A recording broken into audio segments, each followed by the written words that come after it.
ko sana naman yung humarang tabi.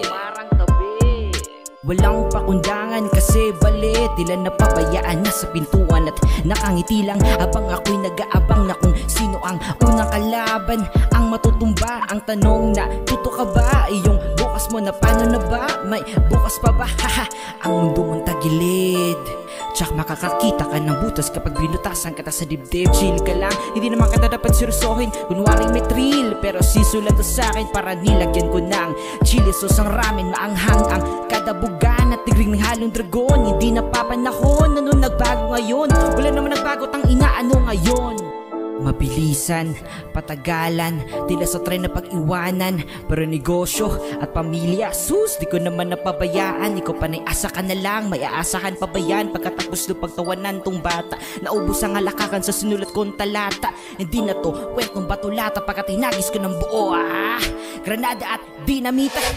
Kumusta negosyo mo? Na-approve ka na daw? Saan ba bro? Sa panuloko mo? I mean, nag-improve ka na daw? Samantalang ako, kunwaring wala lang. Ilaw nga diba? Pero sa apoy ko, ikaw ang natusta. Ipusta mo na lahat, nakataya na ba? Pati pato, di kaya magtawag ng abogado. Chismis, ngunit ako ay naka-matrix, kaya mintis yung tira mo, baduy. Siniraan pa nila ako kasi hindi nila napagtanto na mas nakakatakot ng bulkan. Ano ba biglang nag-alboroto mga pisti mo? Abilig nakalimot, bisag unsaog limod. Di ko yan makakalimutan, muntik na pala akong pinakulong yan. Yung 40k, yung 40k na yung pustahan niya, kaso wala nang kaso. Pagkatapos nagkapirmahan, nakalimutan niyatang artist ako. Yung pirmahan, sus, autograph ko na lang, kaya dapat niyo ko pasalamatan. Ang dami niyong issues sa akin, pati sabon. Sakit pa talaga titirahin ako po. Madali lang ko siraan pero mahirap sirain. Naka-maintain doon yung quality o di kaya popularity.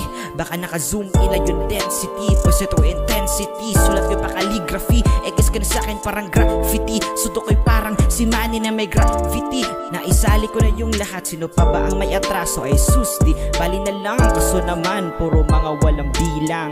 Pero salamat pa rin sa pagkakataon, kasi kung hindi nangyari yon, malamang hindi kayo kasakasali sa pinakauna-unahan kong album.